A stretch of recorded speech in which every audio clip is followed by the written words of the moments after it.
One more important piece of the puzzle was found in 2005, when cancer researcher Keith Chang was studying the black and white stripes of zebrafish. There are a lot of zebrafish in my laboratory because I'm a geneticist and I study how mutations occur, which is how cancer occurs, and I use pigmentation to detect those mutations. By chance, the light skin-colored fish that I used for that research also taught us a lot about how Europeans, how humans became lighter skinned. What Professor Chang discovered was perhaps one of the most important genetic mutations ever found. A single change among literally billions of coded instructions within zebrafish DNA that reduced black pigment from their stripes. Soon after, this identical genetic mutation was found in fair-skinned Europeans. There was a magic moment in this research. When I got back the results that showed that the number and the size and the amount of pigment in the light-skinned zebrafish were all diminished, and the same thing happened in humans. When I opened the textbook and saw that same thing, I began to sweat. Not only did light-skinned people evolve from black-skinned people, but lighter-skinned people, whether they're European or whether they're Asian, like me, were actually mutants of the dark-skinned people. This was remarkable because we had only inferred on the basis of circumstantial evidence that this must have occurred in evolution, but we didn't have any concrete genetic evidence. Now we do. So, as you can see, what his studies have taken him and what they have revealed to him about the original peoples of the world, of the universe, they had to have been of melanated people. And this is fact because everywhere there are melanated people on every continent, which means the Americas were originally populated by American people. And there are no ifs, ands, or buts about this. But yeah, we got all of these lies and all of this BS history and all of the dealings with the reclassification of the so-called Negro here in America, the dumbing down of his mind and psychology. You know, years and years and years and years and years on top of years. Not only in America, but on every continent where there were dark melanated people there first. You had this so-called foreign conception come onto the scene. And he ruined everything.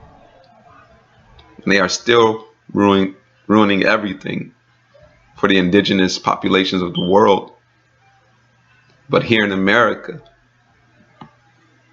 they got us going under titles and claiming statuses that have never belonged to us.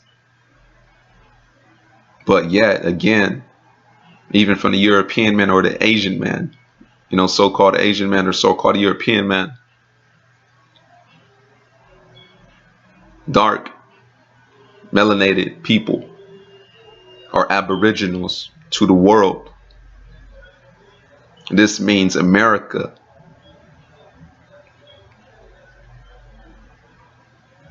was already inhabited by dark-skinned, brown-skinned, cinnamon skin, whatever you want to call it, of melanin. And on the genetic side, I get to go to conferences and hear about advances in genetics in all species. And I was just at one a couple of weeks ago down at the Cold Spring Harbor Lab in Long Island, and I learned a bit about what's being known about the genome of Neanderthals, the genetic makeup of Neanderthals. The genome sequencers, like led by Svante Pabo, who works in Germany, has taken tiny little fragments of Neanderthal bones, isolated DNA, and determined the genome of the Neanderthal, and used that information to determine, using genetic methods, how long ago Neanderthals and humans were a single species, where the common ancestor was. They've also been able to compare human genomes and ask the question of whether there's any evidence of Neanderthal genes in the human genome. And they found that there is. And the amount is quite significant, upwards of 5 to 7%. Neanderthals used to live in the Neander Valley. You could have called it the Cayuga Lake Basin, but that's where they lived. And out of Africa came the modern humans, and the word the geneticist uses, admixed. They admixed with the Neanderthals. And they all used to live in caves in those days like this. Came out of Africa, admixed with the Neanderthals. This was Neanderthal territory. There was another group of Neanderthal-like creatures called the Denisovans. They lived up here in Siberia, and they have their genome has been sequenced. They were distinct from the Neanderthals. And so you can find in people of European and Asian ancestry evidence of about 7%, 5 to 10% of your genome is common with that of Neanderthals. We've been separated from them for 30,000 years or so. And in some of the tribes in Papua New Guinea and those islands out there, there's evidence for a different kind of genome, which is probably the Denisovan genome. And they might have 7% Neanderthal and 5% Denisovan. So they might be 12 or 15% different from us. And in fact, the Africans who came out from Africa have no evidence of any Neanderthal genes in them. No evidence of admixture. So they're the real pure humans. Homo sapiens. Really, really interesting, and it gives you a lot to think about. Right.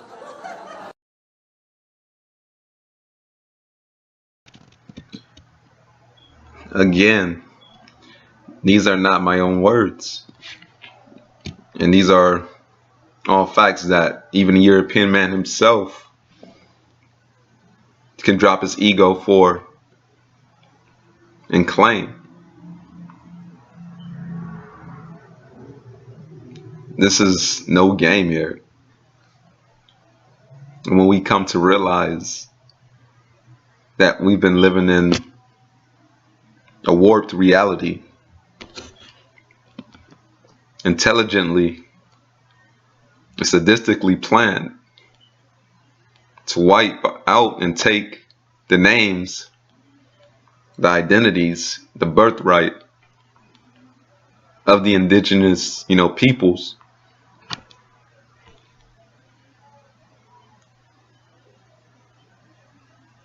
Like we cannot hide. We gotta stop hiding from this stuff. I bet you I can show this video, to anybody that's still stuck in a cave in their mentality, in the indoctrination with the public schools, the media, the magazines, the books, the lies that they keep telling us, the lies on the reservations here in America today. Where do all these non-melanated Aboriginal Americans come from if they weren't even here to begin with? Not here first, at least. They come from the Denisovans that were mentioned, which was another distinct race of Neanderthal type genome.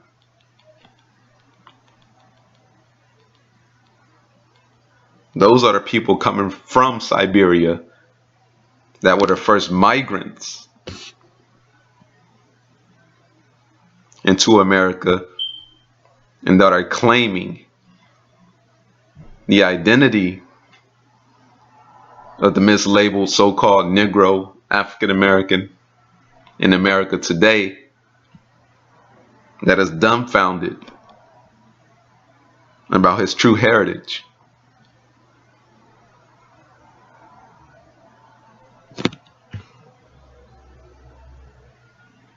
We do not need any more proof to prove this point. But what we need to do is start thinking and stop remembering and stop going by what these people who have taken everything from you. You gotta stop going by what they say is true about us. Because I damn sure know I'm making a claim to my home, which is America. However, there is something that could settle this debate of where the Chinese come from once and for all. I'm meeting Professor Jin Li, one of China's leading geneticists. Recently, he led a project that set out to prove that the Chinese evolved independently from everyone else, from Homo erectus, here in China.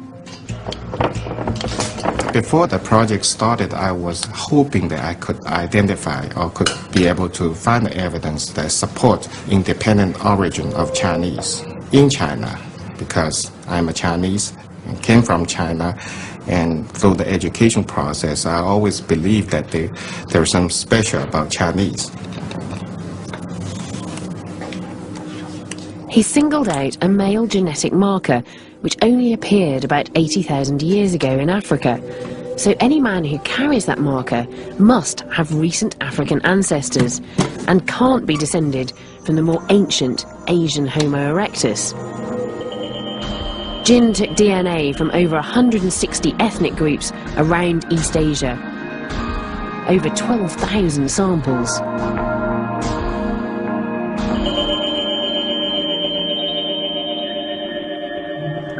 And so, what did you find? We did not see any, even one single individual that could be considered as the descendant of the Homo erectus in China. Rather, everybody was a descendant of our ancestors from Africa. The result couldn't have been any clearer. And how did that make you feel as a Chinese person? After I saw the evidences that we generate in my laboratory, I think we should all be happy with that, because after all, modern humans from different part of the world are not so different from each other, and we are very close relatives.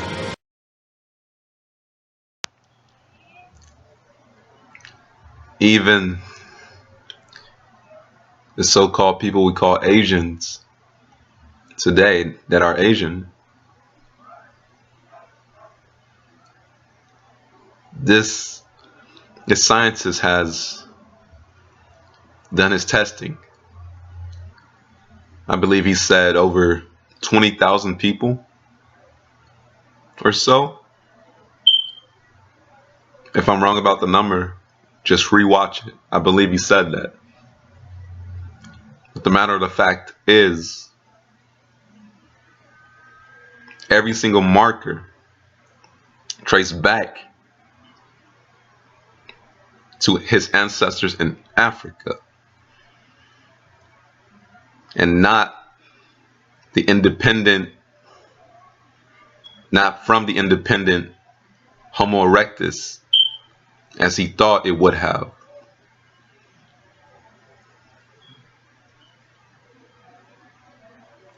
At the video that I first showed about the zebrafish, pretty sure everybody have seen this.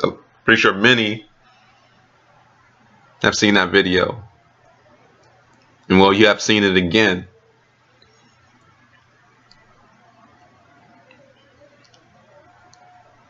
This is a 100% fact that is hindered, that is not taught, that is not told.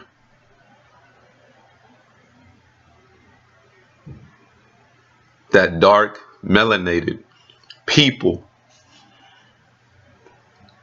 are Aboriginals to Earth, period. So with that being said, from a logical observation, it is logical to say that the Americas were first inhabited by Aboriginals, not people from Siberia that were a mixture of Aboriginals with Neanderthal or Denisovan genome. This is 100% fact. So we have to think about who were the people that were first here in America.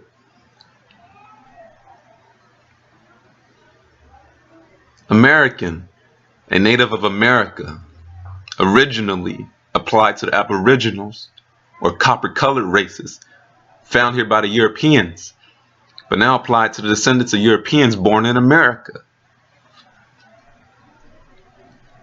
This is 100% serene, clear as crystal to see, to comprehend and understand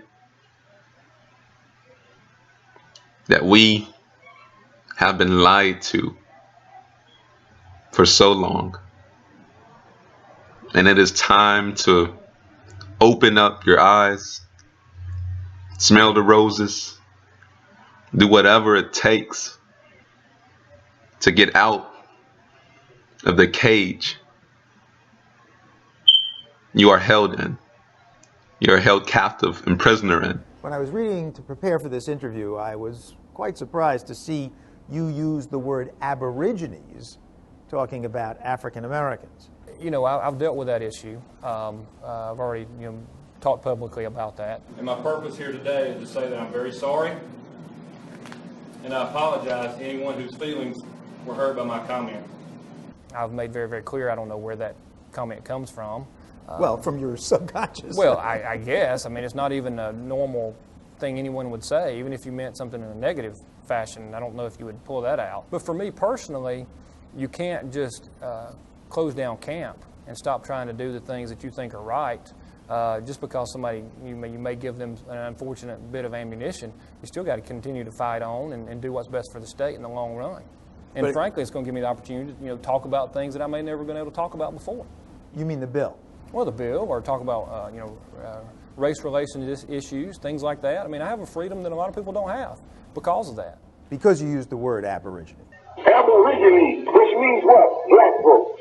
You never find a white Aborigine. Aborigines are called natives, or they're always dark-skinned people. You and I are Aborigines, but you don't like to be called an Aborigine.